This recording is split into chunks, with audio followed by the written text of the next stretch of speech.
What's up, baby boys, baby girls, and babies in between? It's your boy, Daddy Whetti here, coming at you live with a deck tech for Atraxa, Praetor's Voice. She is a 4/4 legendary creature, Phyrexian Angel Horror, with Flying, Vigilance, Death Touch, and Lifelink. And at the beginning of your end step, you're sure she's going to be proliferating. But Atraxa here, not even needed. No, we don't need her. She's just the sauce on top, you see, because this is Planeswalker theme, and Atraxa, being the world's greatest blocker, we're not afraid to block with her. Let's go on into the video with the lands. We got the Fabled Passage. We got the Prismatic Vista. We're going to be searching through our deck to get all the lands we need out. Deck thinning is real, boys. So then we have Arid Mesa, Bloodstained Mire, Flooded Strand, Marsh Flats, Misty Rainforest, Polluted Delta, Scalding Tarn, Verdant Catacombs, Windswept Heath, and Wooded Foothills. All the thinners right there. That's 12 cards out of your deck. Search another 12 more. That's 24 cards. You're going to be getting that gas soon. So then we got the basic lands being the plains, the island, the swamp, and count them, 3 forests. Yes, sir. Yes, sir. We're going to be searching that Prismatic Vista and Fabled Passage. It's going to be working. Then we go to the dual lands here, being shock land variety because Daddy likes them foils. We got Breeding Pool, Godless Shrine, Hollowed Fountain, Temple Garden, Overgrown Tomb, and Watery Grave. Everyone we can play is in the deck, of course. Of course, we got to get that thinning. Speaking of thinning, Daddy needs to thin himself. We got Raffine's Tower, Spara's Headquarters, and 2 Weeaboo lands we can't understand, but they're foils, so they're cool. See, we need those tri-lands. I was not a fan of tri-lands until I started using them. Now I'm never going back. We got the rainbow lands being Cybertron, Command Tower, Exotic Orchard, and Reflecting Pool. You might think, why play Reflecting Pool over City of Brass or Mana Confluence? Well, that's because I'm still waiting on the foils to come in, boys. Still waiting on them foils. We got Urborg, Tomb of Yawgmoth, making everything a swamp. Yavimaya, Cradle of Growth, making everything a forest. Still waiting on those Everything's an Island and Everything's a Plains cards. Sure, they'll come in the future. And our last land is not even really a land in the deck. The Mycosynth Gardens. This land can tap for X and make a non-token artifact you control. Well, it becomes a non-token artifact you control. Most likely going to be coming the Chain Veil because everybody's looking to destroy it. We don't like that. All right, so we're going to move into the enchantments in the deck. Bitter Blossom, making them blockers. Atraxa's great, but she gets killed all the time. So we need those fairies to block our planeswalkers. Got our tutors. Mystic Remora. Wait, that's not a tutor. This is our card draw section. What am I thinking? We got our card draw section. Mystic Remora, drawing us them cards. Rhystic Study, drawing us those cards. And Sylvan Library. Let me tell you something. If you're playing Sylvan Library and you're not paying 8 life every time, take it out of your deck. You're a coward. Got Smothering Tithe here, getting us all the mana we could ever need. One game, Daddy gave everybody immunity as long as they didn't touch them. Got 106 treasures off this thing. Crazy. Super fun. Then our game enders and enchantments. Doubling Season. Oath of Teferi. Doubling Season. You all know what it does. We're going to put double the loyalty counters on our planeswalkers. Ultim Quick. Oath of Teferi. We're going to use the planeswalker abilities twice. Backbreaking. Super good cards. Now we're going to move into our artifacts. We got our colored mana ramp. Arcane Signet. Astral Cornucopia, best colored mana ramp in Atraxa. The Ball, Felwar Stone, Lotus Petal, getting Atraxa out turn 2 is nice, boys. And Staff of Completion. Now, I know what you might be thinking, Staff of Completion sounds like a pretty dumb card. Well, that's because you're dumb. Because look at this. You're going to pay 3 life and proliferate. What is that about? Pay 4 life, draw a card. Well, you know we like that. Pay 2 life, add 1 mana of any color. Disgusting. Disgusting. Great card. Play it. Our colorless mana ramp, we got Everflowing Chalice. Can turn into a Mana Crypt, Soul Ring, real quickly. More than that, beautiful. Speaking of Mana Crypt, Soul Ring, there we go. That's our colorless mana ramp. All you need. That's all you need. Got Conduit of Worlds here, playing lands from our graveyards. We got all those fetches. We're going to be fetching some more. And then if we got nothing to do on our turn, we can just tap it and play something from our graveyard. Really good, keeps the game going. Then we got our game enders in Ichormoon Gauntlet and Chain Veil. Of course, we already talked about Chain Veil earlier. We're going to be activating our loyalty abilities more than once a turn. When we get the good Planeswalkers out to untap it, that's just going to go bonkers. Ichormoon Gauntlet, playing a non-creature spell, going to choose a counter on a target permanent, put an additional counter. That could be their poison counters, that could be your Planeswalker loyalty counters, doesn't matter. Beautiful. 0, proliferate, -12, take an extra turn after this one. Good card, good card. We'll move into our instance. We got Enlightened Tutor, Mystical Tutor, Vampiric Tutor. Got to play the tutors. Tutors are lovely. Gonna find anything with Vampiric Tutor. Gonna find the Chain Veil or Doubling Season with Enlightened Tutor. Mystical Tutor is gonna find our tutors. You know how it is. Consistency's key, boys. Assassin's Trophy, Anguished Unmaking, Path to Exile, Swords to Plowshares. We're just going to exile the thing that's hurting us most. We don't care about everybody else's stuff. We don't care about their board states. We care about ours, and this protects it. Beautiful spot removal. And then, when all else fails, we hit the button. Cyclonic Rift, 7 mana, Overload, Backbreaking.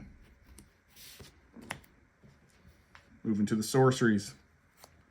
We got a ramp in Farseek, Nature's Lore, and 3 visits.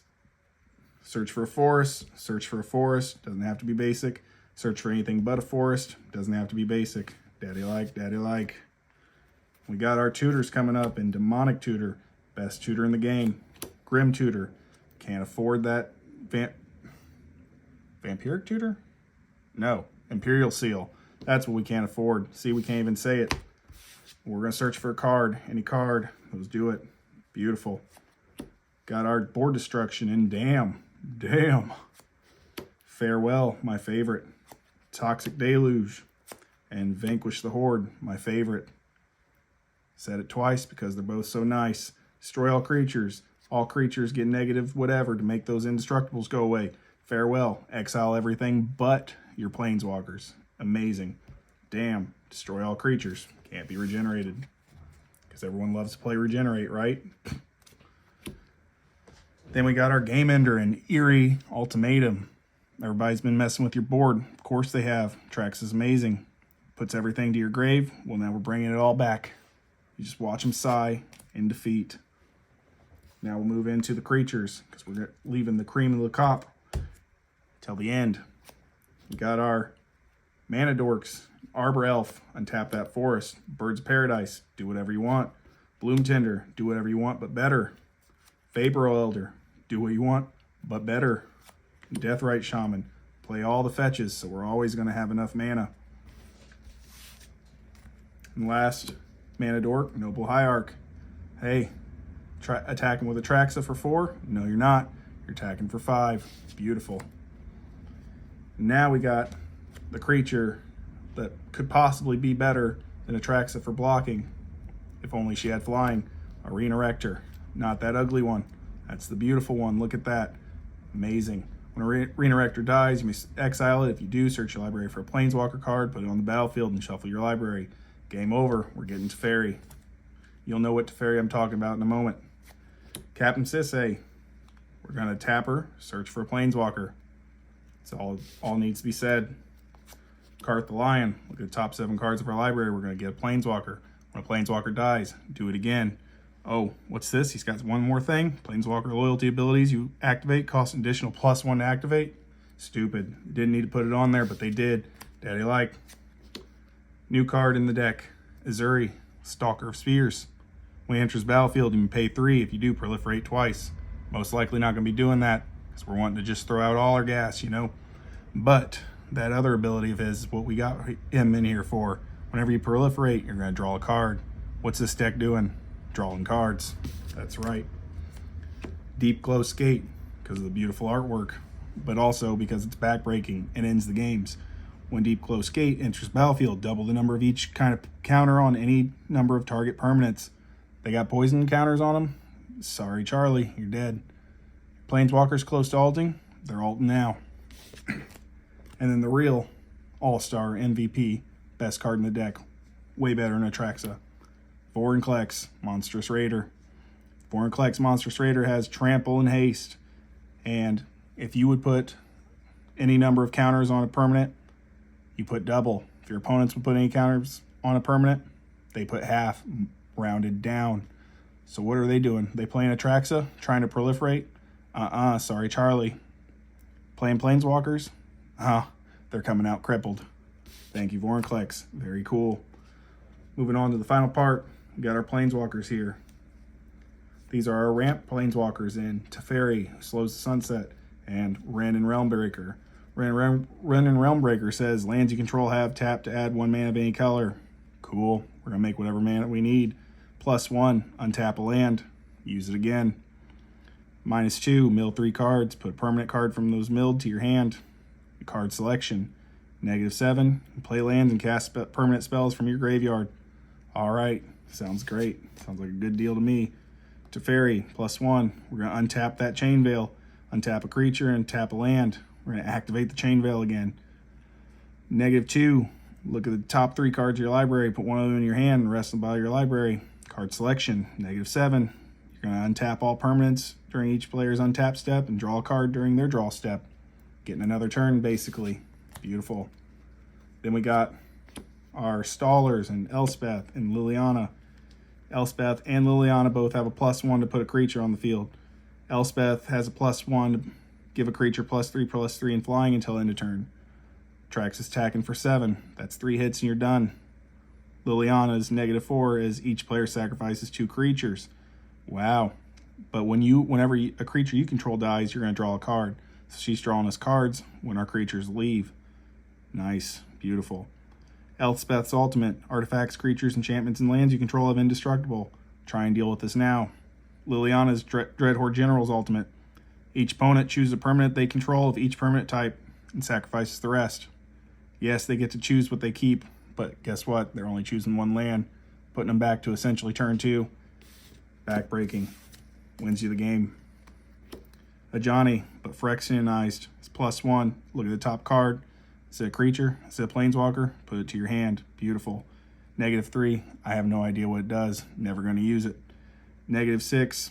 Every time you cast permanent spell? I don't know. You cast something, make 2 poison counters each time. Beautiful. Don't know. I use my phone when I'm playing him. He's Phyrexianized. Jace, the Mind Sculptor. Narset, Transcendent. These are a lot like Johnny here. We're going to be looking at our top card filtering. So with Jace, we're going to be using his 0 basically all the time. He draws a lot of hate because people are dumb. So they're going to be attacking him when they should be attacking better Planeswalkers. Who cares? We draw 3 cards from him, put 2 cards back. Doesn't matter. That's all we use them for. Narset, Transcendent. Look at the top card of your library. If it's a non-creature, non-land card, you reveal it and put it to your hand. Usually is, because we don't play that many creatures. And lands or whatever. So we're most likely going to be getting our Planeswalkers off the top. Our instants, our sorceries, our enchantments, our artifacts. That's what we're going to be seeing. Love to see it. Her -9, get an emblem with your opponents can't cast non-creature spells. Oh, wait, that's basically almost everything in the format. They're done. Done, son. One of my favorite sleeper Planeswalkers in the whole deck, the Eternal Wanderer. No more than 1 creature can attack the Eternal Wanderer each combat. Oh, look at this. Her 0 makes a 2/2 blocker for her. But her +1's the best part. They got a creature that they really want to keep, or an artifact they really want to keep on their side of the field, sorry Charlie, it's getting exiled till you're in step.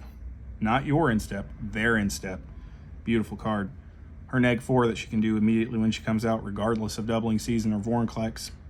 Each player, you're going to choose a creature that player controls, and then they sacrifice all creatures that they control not chosen that way. Wow, you're choosing yours too, but you're most likely keeping Atraxa around. You're going to pick their dumbest, most useless token. They get to keep that, and they sacrifice all of their indestructible big things. Beautiful. Great card. Oko, Thief of Crowns, Teferi, Time Raveler. These are also lightning rods. Nobody likes Oko because he does the things. Target artifact or creature loses all abilities, becomes a green elk. Oh, your commander's not dead. It's just an elk. No one cares about taking 3. Each opponent can't cast spells, only at sorcery speed. So hey, they got something that they want to use on your turn. They think they're going to get you. Well, they can't now. -3, you're going to return target artifact, creature, or enchantment to its owner's hand, draw a card. Beautiful, beautiful stuff. Teferi's great. Oko, we're not going to make a food token. Who cares about that? We're not going to exchange our stuff because our stuff's better than our opponent's stuff. Thank you, Oko. Very cool. The 2 Tamios, Field Researcher and the Moon Sage. These win you the games. Tameo Field Researcher, -7, draw 3 cards. You get an emblem with, you may cast spells from your hand without paying their mana costs. I can get that done on turn 4. Backbreaking. -8 for Tameo the Moon Sage. You get an emblem with, you have no maximum hand size, and whenever... Oh, technical difficulties over here. -8. You get an emblem with, you have no maximum hand size, and whenever a card is put into your graveyard from anywhere, you're going to return it to your hand. So with Lotus Petal, you know what we're doing? Playing it, sacking it, making a land. Goes back to our hand. Playing it, sacking it, making a land. That's unlimited mana. Beautiful, beautiful. Let's see if we can fix ourselves here.